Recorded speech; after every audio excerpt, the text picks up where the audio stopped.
Chẳng toàn một tiết dương cho tờ ca cu slab dương cu slab dương cho tờ không đi phán đâm bay một cái cũng đặt slab sẵn dương cho máu dương add copy được một phái tay mình khi ăn cả rồi hái thì mình đặt múa thì pi dương cầm đặt slab bê tông thì bấy dương cầm nọt một link thai thìประเภท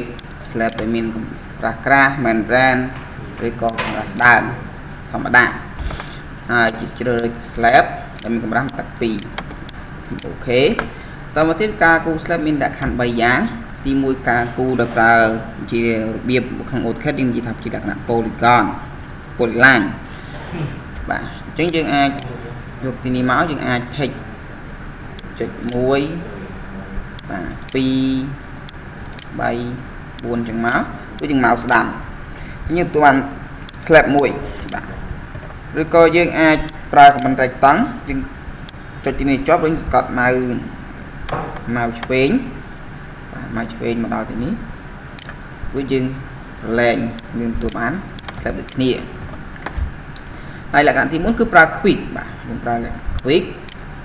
យើង select កម្រាស់ slab នេះបាទចុច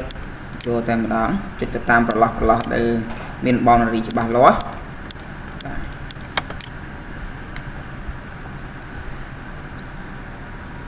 បន្ទាប់ពីនេះទៅទៀត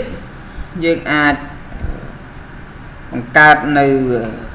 ការ divide កម្រាស់ divide slab របស់យើងឬក៏យើងអាច extrude ឬក៏យើងអាច merge slab របស់យើងនឹងចូលគ្នាបាទខ្ញុំលុបវិញហើយខ្ញុំនឹងគូ slab ជាផងធំតែម្ដងអញ្ចឹងខ្ញុំប្រើ rectangle នេះខ្ញុំស្កាត់ទីនេះជាប់តាមទៀតខ្ញុំប្រើ rectangle ដូចគ្នាខ្ញុំលើកទីនេះហើយខ្ញុំពុំបានគូ slab ត្រង់នេះទេ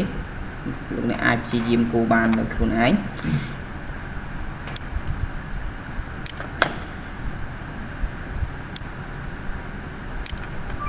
គូមក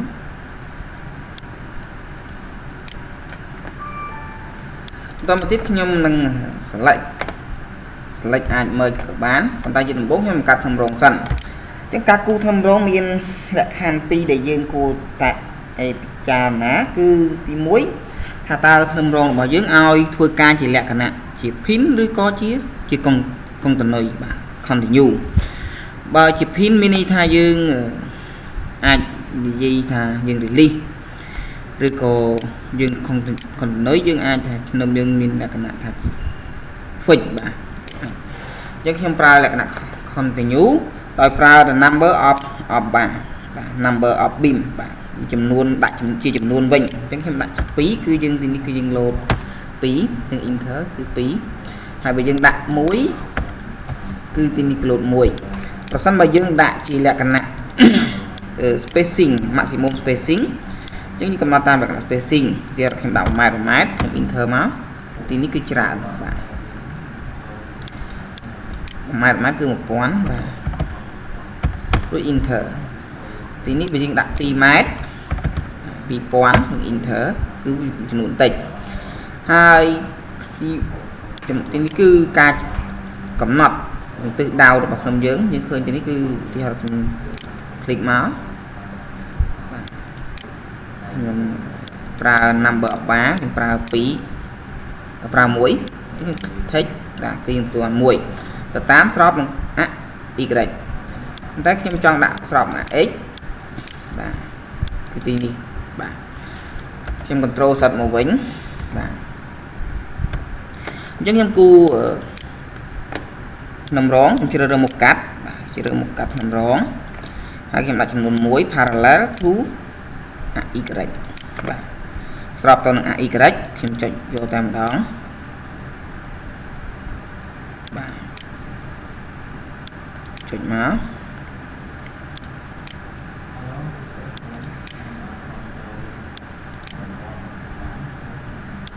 បាទ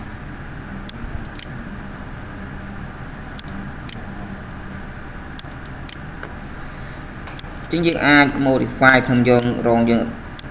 tôiបន្តិចដោយសារយើងមិញប្រមាណជ្រើសរើសមកកាត់ក្នុងរងជាម្ដងយើងអាច select លើវាបាទយើងអាច assign ចូល frame ចូល section យក25 គុណ 5 តែខ្ញុំបានបង្កើតមកវីដេអូមុនអញ្ចឹងខ្ញុំចុច uniform វិញហើយខ្ញុំ extrude សាច់ឡើងវិញដដែលបន្តមកទៀតខ្ញុំអាច edit នៅ slab យើងបាទជើងខ្ញុំប្រើដោយសារយើងនេះគឺmộtផងធំយើងចង់ឲ្យវាទួលបានមួយប្រឡាស់នេះខ្ញុំ select លើវារួចខ្ញុំ select frame បាទហើយខ្ញុំចូល edit ចូល cell ចូល divide ហើយខ្ញុំជ្រើសរើស divide quadrilateral បាទហើយប្រើ intersect with the select frame object គឺយើងទួលបានmộtផងហើយបាទទួលបានផងតទៅទៀតយើងអាចប្រើនៅ visible grid ក៏បានមានន័យថាយើង divide ដោយប្រើតែ grid ទេអញ្ចឹងខ្ញុំចូលទៅរៀបចំនេះគឺយើងប្រើ tool មួយនេះដើម្បី extrude slab មួយដំបូងយើង divide សិន divide អញ្ចឹងខ្ញុំ select divide ដោយប្រើ visible grid ចូល cell divide ហើយដាក់ tick មួយនេះគឺខ្ញុំ apply មុន apply ខ្ញុំ select slab សិនបាទ select slab ខ្ញុំចង់ divide ដោយប្រើ visible grid ខ្ញុំទទួលបានការបែងចែកប្លង់សេទៅតាមប្រឡប់ផងមួយគឺខ្ញុំអាច edit ដោយប្រើ tool មួយនេះដើម្បី edit extrude cell របស់ខ្ញុំ select លើវាមក select លើ cell របស់យើងចុចទីនេះសង្កត់មកជាប់បាក់មកឆ្វេងជាប់មួយទៀតបាទទីនេះក៏ធ្វើដូចគ្នាដែរយើងអាចប្រើកន្លែងនេះក៏បានបាទហើយយើងអាចចោះប្រហោងបាទយើងអាចចោះប្រហោងយើងគ្រាន់តែគូ boundary មកយើងអាចលុបតែម្ដងគឺយើងចោះប្រហោងហើយយើងនឹងប្រើ command tool មួយចំនួនដូចជា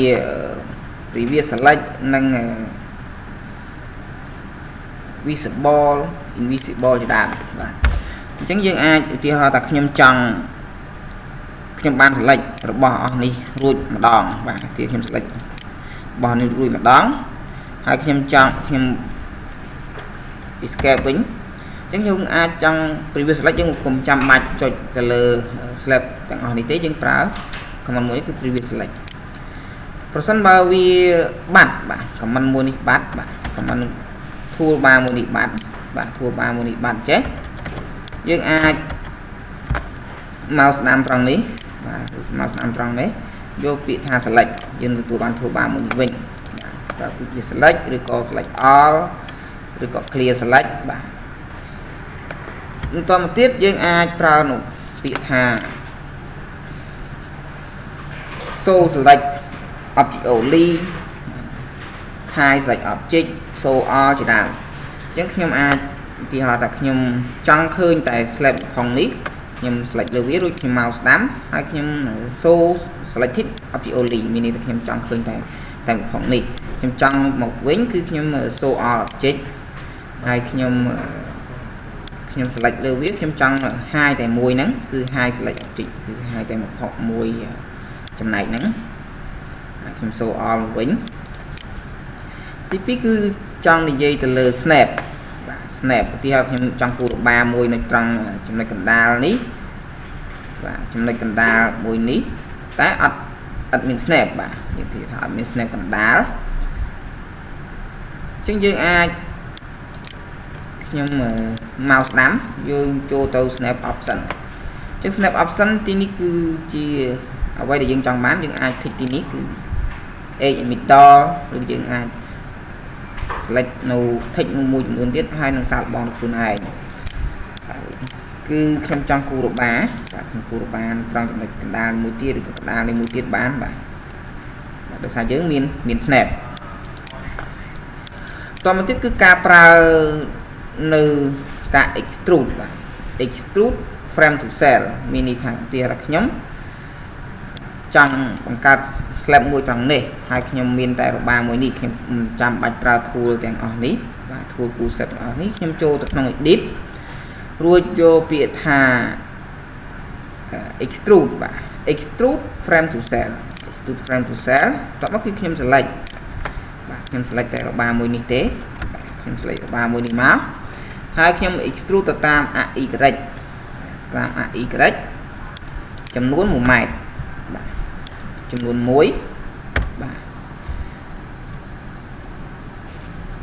ចំនួន1រួចខ្ញុំapply បាទ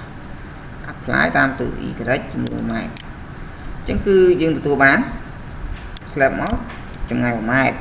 តែសារ member ខ្ញុំនេះ2ម៉ែត្រខ្ញុំដាក់2ម៉ែត្រ select របារួច apply ខ្ញុំអាច edit បាទ edit ខ្ញុំពុំចាំថារបានេះខ្ញុំគូប្រវែងប៉ុណ្ណាបាទអូខេ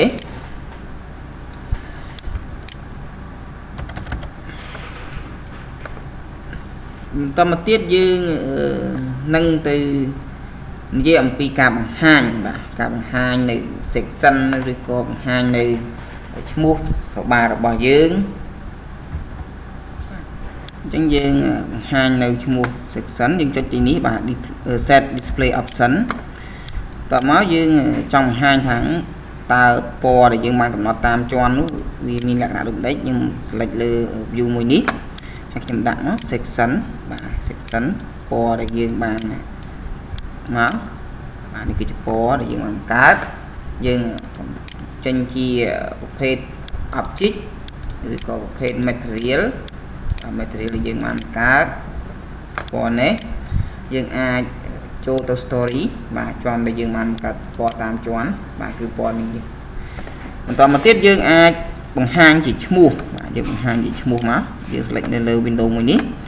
យើងចូលទៅ object assignment object assignment បើយើងចង់និយាយទៅលើ slab រួចនឹង frame អញ្ចឹងគឺខ្ញុំដាក់ section ទៅលើ frame បន្ទាប់មកខ្ញុំដាក់ជា section ដូចគ្នាខ្ញុំ apply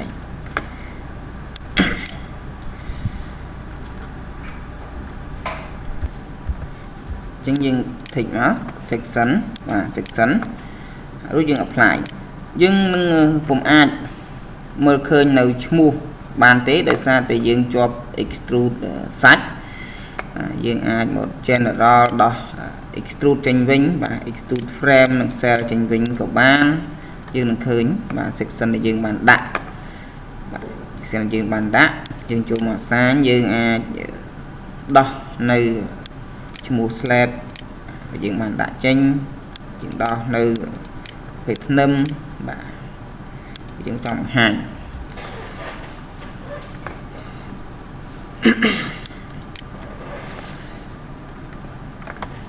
បាទអរគុណសម្រាប់ការតាមដានវីដេអូរបស់ខ្ញុំបាទហើយវីដេអូពេលក្រោយខ្ញុំនឹងរៀបចំនៅការ model នៅគ្រឿងបង្គុំដែលមានលក្ខណៈស្មុគស្មាញមួយចំនួនទៀតបាទ